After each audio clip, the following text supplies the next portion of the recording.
Hey everyone, Chris Carter here from the Locked On Steelers podcast. We've got Alan Saunders on. I want to talk to Alan about the potential of Kaleb Johnson, if it's being understated, just how good he can be. We also talked to him during rookie camp. I'll play a clip of that here on the show. We'll also talk about what type of Steelers receiver should Omar Khan target to add to this team. And if no Aaron Rodgers, what should be the temperament of the quarterback room?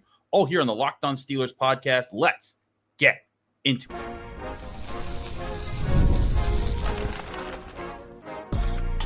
You are Locked On Steelers, your daily Pittsburgh Steelers podcast, part of the Locked On Podcast Network, your team every day. Hello and welcome to the Locked On Steelers podcast. I'm your host, Chris Carter, bringing you your daily dose of all things in the Pittsburgh Steelers. As always, you can find the show on your favorite podcasting apps and on YouTube. Like this video if you enjoy it. Subscribe to this YouTube channel to get all of your daily Monday through Friday episodes, as well as our bonus content. We thank you for making us your first listen every day, because we're your team every day. As said before, joining the man himself, Alan Saunders. He's back on the show. Alan, you and I have talked about this guy for a while, Kaleb Johnson. We liked him in the draft. We liked him at the combine. And when the Steelers got him, you and I both said that was a win for especially where they got him and when he'll be available. But we got our first look at him in training camp. Rookie camp. What was your first impression of just seeing him? Again, it's not football. It's football and it's just light drills and stuff. But it's our first chance to see this guy up close in person doing some football workouts. Yeah, my first impression as Kaleb Johnson is that man has not ever once skipped arm day. He is 6'1", 224, but like 80 pounds is from the shoulders up. Jeez. Like he's just jacked. I'm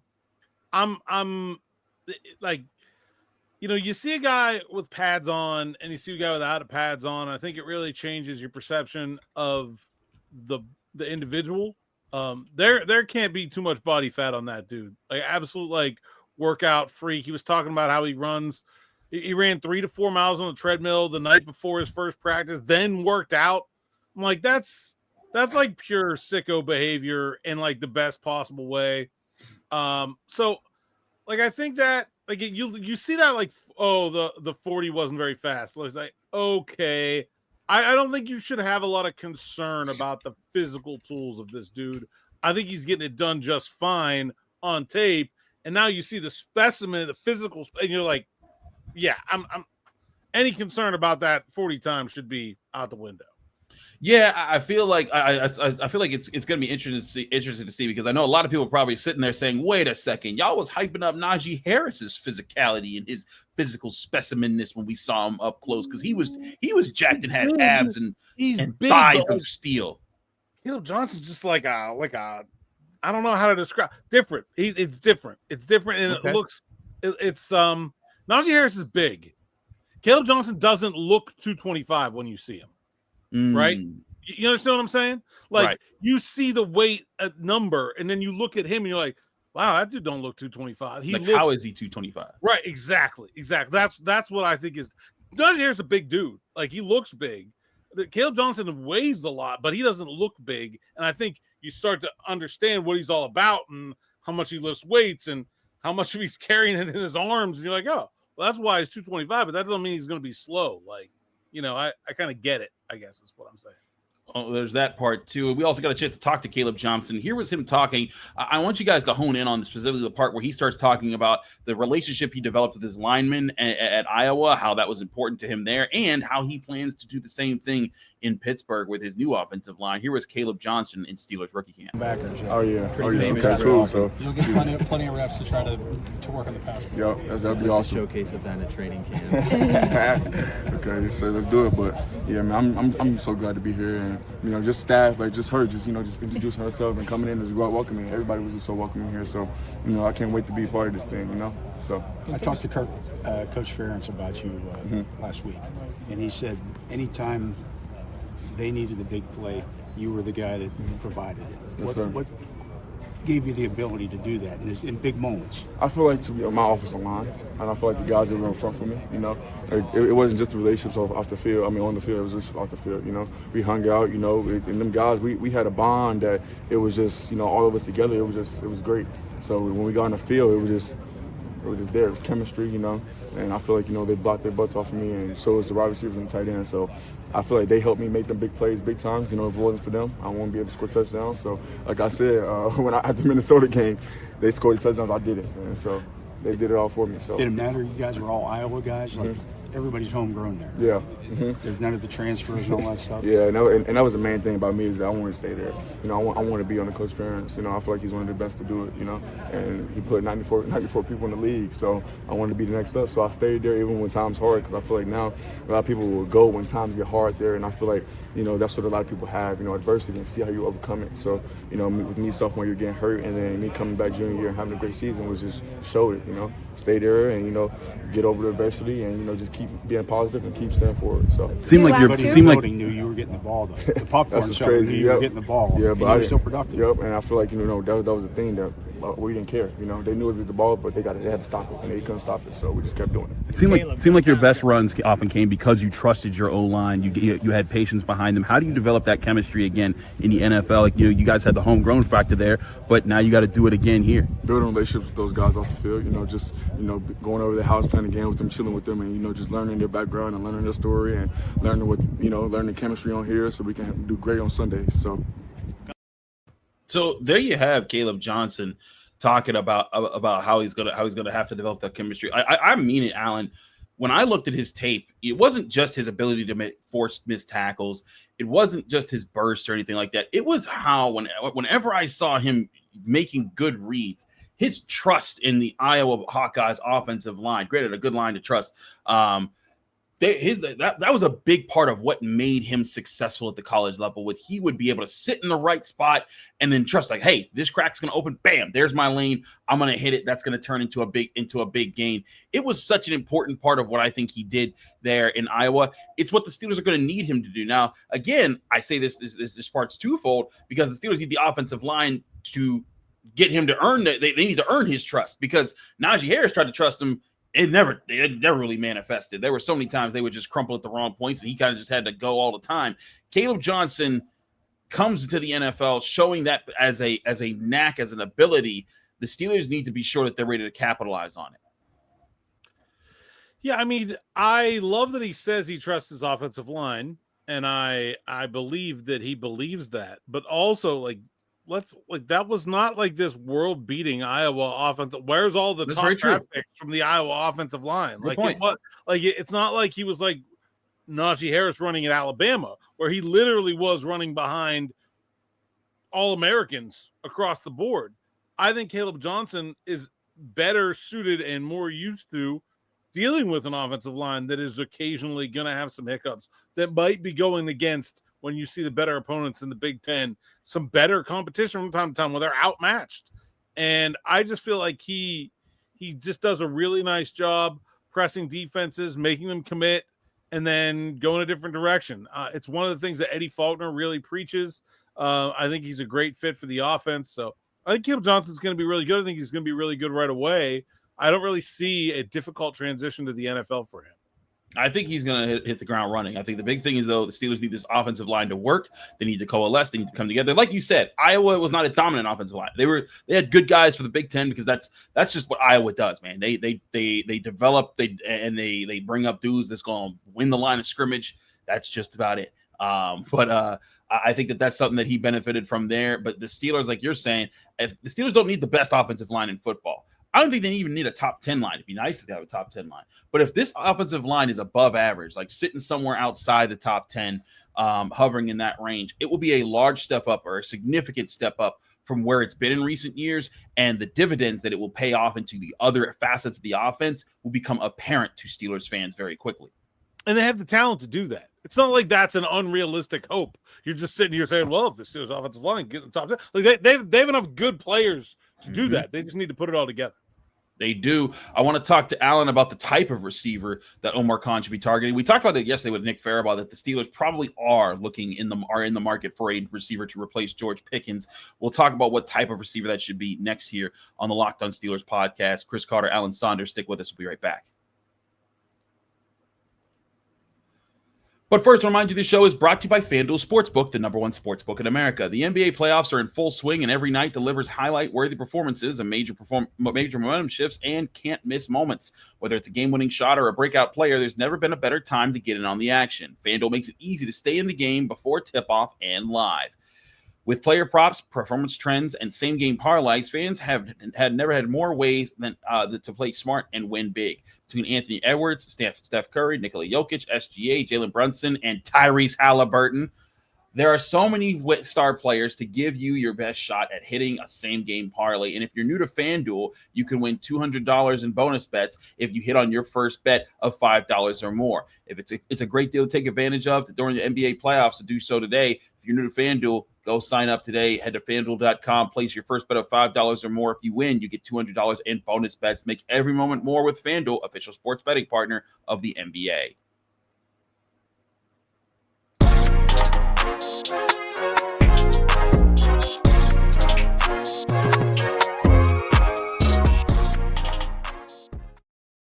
We're back here on the Locked On Steelers podcast. Chris Carter, Alan Saunders back on the show. Alan, let's talk wide receivers. By the way, you happy now? I threw in Tyrese Halliburton. Yeah, if you want to bet on Donovan Mitchell, you better hurry up because Halliburton's running him right out the playoffs. Yeah, he really is. It was embarrassing the last game. They just got clowned. Anyways, let's talk about these wide receivers. So, Alan, Nick and I went through this. Omar Khan, real quick, on this before we get to this point. Omar Khan's being like, "Oh yeah, we like our receiver room. It's better than last year." Yeah, okay, your face is mine. It is. I agree with him. It is. Let's at least say this: like, at least the one good receiver they have is someone that they feel like they can depend on, right? Yeah. Like, clearly they didn't have that last year. Maybe Roman Wilson will stay healthy this time around. But look, Omar said a lot of things in that press conference. But the thing that he said that was the answer to your question at the very end was, there's a long way to go to the regular season. Yeah. All right. Okay. Yeah. I think we understand what's going on. They're going to add a wide receiver. So what type of wide receiver should they add? Because I'm not talking about Robert Woods, Allen Robinson, Van Jefferson type of wide receiver. I'm talking about a guy that you can expect to be a solid number 2, more in line of what Mike Williams was supposed to be last year when they added him. We looked at free agency. Keenan Allen's still available. Gabe Davis is still available. Amari Cooper's still available. So Alan, do you think it's really important to get the type? Of course, there's also any receiver that's ever played with Aaron Rodgers is one of those, it gets talked about. But I think there is a potential for there to be an importance in getting the right type of wide receiver versus just getting a talent. I think it could behoove them to get a guy who they can trust to get separation, win as a route runner, and provide a versatile skill set to their wide receiver room so that when you're looking at DK Metcalf, he can beat you with routes, but he'll beat you because of his speed and his size more often than not. If you get a guy that's a shiftier route runner, it forces teams to have to pick and choose how they're going to counter those guys, and again, complicates your offense as far as how teams game plan for it. I think there are ideal fits that are better. Like, I think what the Steelers don't have in their room, when you can include DK Metcalf, Robert Woods, Calvin Austin, Roman Wilson, and to a lesser extent, guys like Ben Skoranek and Scotty Miller and even Rock Taylor, who I thought looked good at minicamp. What I think they don't have is an easy separator. I think that's the thing that they're missing, is someone who can get open easily, that has good releases, and that can be a reliable short game, quick game weapon, especially if the idea quarterback is Aaron Rodgers, because he likes to get rid of the ball fast. Some of the things that DK Metcalf likes to do takes him some time to get down the field. Calvin Austin takes him some time. Takes him a little less time than just about everybody else on the planet, but still takes him less time. Still takes him some time to get down the field. We haven't really seen if Roman Wilson is able to do that, but that really wasn't his thing at Michigan. He was more about combat catches and physicality as opposed to just being able to quickly get open. So I do think there is an ideal fit, but also it is May 12th, and I'm not sure they should be overly concerned with ideal as opposed to just finding someone so they don't have what happened last year happen again, where they have No one. But then, I think last year's an illustrative lesson also. Like, they end up getting Mike Williams, and they barely used him. So, I do think there is some fit required. But, there are probably only a dozen legitimate wide receiver 2 players that are even plausibly available to the Steelers between free agency and trade. I wouldn't worry so much about the absolute best fit as opposed to just making sure I got one of them.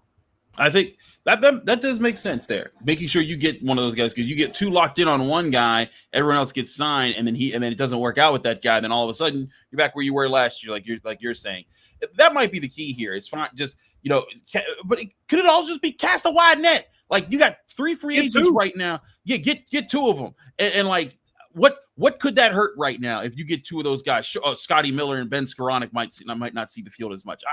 I feel like I know there's some Ben Skoranek fans that are really Ben Skoranek fans out there, and they're probably like, Chris, why are you hating on Ben Skoranek? I'm not hating on Ben Skoranek. I'm also saying Ben Skoranek's a punt gunner. He's going to play no matter what. But right. And the other thing is, they have right now absolutely zero margin for injury. So even if you get one guy, they probably need some more of that. I don't want Scotty Miller playing outside. I like Scotty. I think he's a capable NFL player, but he shouldn't be playing number 2 outside receiver. That's not what he's best at. And they, I just think they need to find some depth. So I think 2 guys is fine. I think there's a decent chance Robert Woods just don't have it anymore. He didn't do very much in Houston last year. We shall see. Willing to be open-minded. But I don't think they should be counting on him either. I think there needs to be a significant addition. Maybe that's the better way to say it. Is if you can pry Brandon Ayuk out of San Francisco, if you can get DJ Moore out of Chicago, you can make a big move. Then you probably only need to make 1. But if it's not a big move, I don't think 2 is a bad idea. And the other thing is, they got the money for it. They got $31 million in cap space right now. If Aaron Rodgers ever signs, we'll get to that in the next segment. If Aaron Rodgers ever signs, that'll take a percentage of that. But you're still going to have space to sign 2 late free agent, wide receivers on 1-year deals. So I certainly think it's something the Steelers should be considering as far as casting that wide net, just giving yourself as much opportunity as you can to have guys on your roster ready to go, so that you don't have as many questions at the wide receiver position there going when you get to training camp. Yeah. And, we saw last year, they thought Roman Wilson was going to be a part of it. He ends up missing the whole season with injury. Mm-hmm. God forbid, what if that's what if that happens again? Roman or one of these other guys they're counting on. They need some insurance there. They do. I want to talk about that quarterback situation I just mentioned there briefly. We'll get to that next here on the Locked On Steelers podcast. Chris Carter, Alan Saunders. Stick with us. We'll be right back.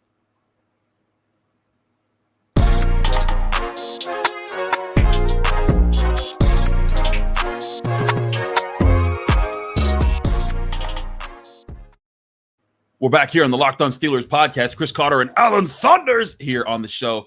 Alan, let's talk about this. Okay, first of all, let's talk about the rumor that wasn't the rumor that came out over the weekend about Aaron Rodgers supposedly had signed up at Nevillewood Country Club, and then it was confirmed that he hadn't signed up yet, and there's all this other stuff. I think everyone's just trying to find the thing that's going to get him to get something to say, okay, he's definitely coming to Pittsburgh. We can put this to bed here. What were your reactions just seeing that whole saga play out this weekend?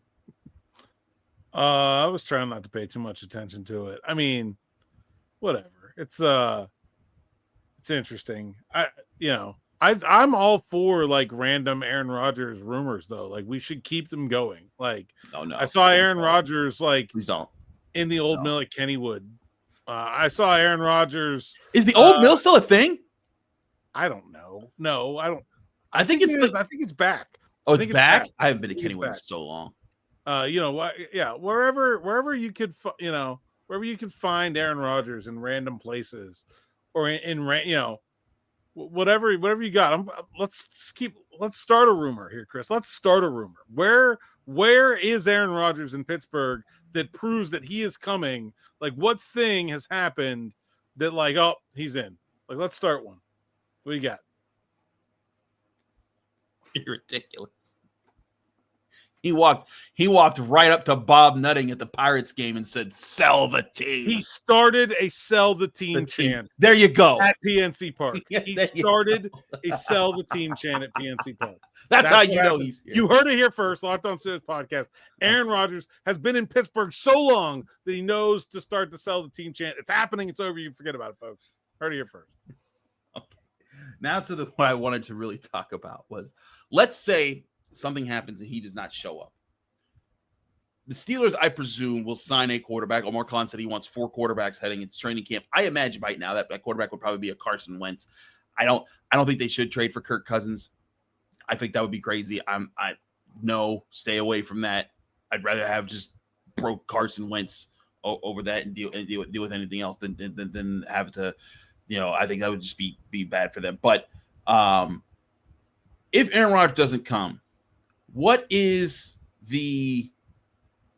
how long of a leash does Mason Rudolph have before Will Howard gets a chance? Because that's the question I get all the time. To me, Mason Rudolph is your number one if Aaron Rodgers isn't here. And you're not getting rid of, I'm not benching him unless he has a benchable game, 4 or 5 interceptions. It's like Kent Graham terrible. You got to pull him. But for some people, Will Howard should be given a chance at some point this year, even if Aaron Rodgers does show. Where do you think that line will actually be this season, if there is even a line at all? I think there's a bunch of variables there. I think the why matters. Is the passing offense just struggling? Is Mason Rudolph not getting time? Is nobody getting open and he's forcing the ball into bad spots? Because then, you're not really doing right by your rookie anyway. You're not going to get a good, if let's say that Broderick Jones really struggles with transition to left tackle, Troy Fautanu doesn't look as good as we hoped he was, and Mason Rudolph struggles while running for his life every down. And by the way, the only person who ever catches the ball is DK Metcalf, and he's double covered on every play, which sounds like a worst case scenario, but all of those things individually are plausible, right? Mm-hmm. How is that helping Will Howard by putting him out there in that? That's a good point. It's not. It's just not. On the other hand, if Mason's getting all kinds of time and he's throwing bad interceptions, then it might be 2 games. I just think it just depends on the scenario, the way it's playing out, and the way the quarterback play is fitting into the system of the team. I think there's a point where in the season where even if Mason Rudolph is playing fine, if the Steelers have 5 wins on December 15th, you should probably just go get a couple looks at Will Howard. It doesn't matter how good Mason Rudolph's playing. I think I'm not sure there's a cut and dried answer. I think it just depends on how everything plays out, how Rudolph's playing, how the team around him's playing, whether the team's winning and losing. That's pretty complicated system of events there. I feel you on that, and that's where I don't think it's some easy thing for the Steelers to just cast aside and just say, yeah, get him in there no matter what. Because I see a lot of people say you got to figure out what you have in Will Howard before you draft the guy next year. Do you really? Again, 6th round draft pick. Again, If it happens. If it happens, sure. Again, if Devlin Hodges situation comes around, and you got to start Will Howard, you got to start Will Howard. I'm not saying don't do that. I would be open to letting him win playing time, but Yeah. I think he has to earn. If Aaron Rodgers doesn't come and we go out there all training camp and Will Howard is the better of the 2 quarterbacks, then yeah, Will Howard by all means go right ahead. Right. I'm very skeptical that's the way that would go down, but sure, go for it. I don't think they should hold him back. But there's no reason to force him into a situation that's not good for him. There's no reason to force him into a situation just to see him. When he's ready, he'll tell you he's ready, and then you'll see what he's like. Seeing what he's like before he's ready ain't doing any good anyway. Right, and that's what I'm saying is just that there's going to need to be a patience there that I think that the Steelers are going to undertake as far as not trying to force the issue there with Will Howard. But again, I think the window that might actually work out for the Steelers, like a more realistic window for if you really believe that Will Howard is the guy, it's not this year. It's that, let's say they go into next year and they do draft that quarterback in the 1st round, but that quarterback turns out to be the next Kenny Pickett. He was just what they guessed wrong again. And in 2 years' time, it's between those two, and Will Howard's the better quarterback then. That's when I think Will Howard, because then by then he'll have adjusted to the NFL. He'll have developed more. He'll understand the offense. Granted, it's probably going to be a new offensive coordinator by then, but still, he'll understand the pace of the NFL a lot better, and he'll have matured. And then I think that would be the time for him to say, hey, I can be the guy. That's where I think Will Howard's trajectory is working his way to that level and then being the guy. Now, again, if Will Howard is at the point where he's back and forth with Mason Rudolph and you can't really tell the difference in practice and training camp in the preseason, then we can start to talk about, okay, well, wait a second. What if this is the guy? But he's got to get there first. And what I'm preparing Steelers fans to understand is that you gotta be patient to get there, because if you anoint him as not even Mason Rudolph, if you anoint him as the next superstar and then he's not that, then there's going to be this whole weird temperament and the voice is going to be bad. It's just let him be a 6th round rookie. Let him be the underdog who comes in, and if he does surprise everyone, he surprises everyone, and then it's a great story, and then we'll get there when we cover it. But let him cross that bridge before you walk it for him. Yeah, and I think Rodgers is going to come. So I think this scenario that we're talking about here is not that likely anyway. So which is even more reason for people to just be like relaxing on the hype, right? Like you're talking about what if Rodgers doesn't come, when I think it's pretty overwhelmingly likely that he will. And what if Howard is better than Mason Rudolph, which I think is pretty unlikely to right. I mean, like what if Brock Purdy demands to be traded and only the Pittsburgh Steelers? I don't know. Like there's lots of real small possibility things you could be worried about before you got to that. I would just take it easy. Absolutely. He's Alan Saunders. Alan, thank you so much for joining us here on the Locked On Steelers podcast. Let people can find you, follow you, and get more of your work. At @Saunders_PGH on social media, PGH Steelers Now, sites account, SteelersNow.com is where you can find my written work and my podcast, Steelers Morning Rush and Steelers Afternoon Drive, or on the Steelers Now YouTube page or anywhere you find podcasts. Absolutely. He's Alan Saunders. I'm Chris Carter. You can follow me on Twitter, Instagram, TikTok, Blue Sky, all the social medias, same handle every time, at Carter Critiques. You can read my work in the Pittsburgh Post-Gazette, post-gazette.com. You can find me here on the Locked On Steelers podcast every day, Monday through Friday, breaking down your Pittsburgh Steelers. Back here tomorrow with more on the Steelers right here on the Locked On Steelers podcast.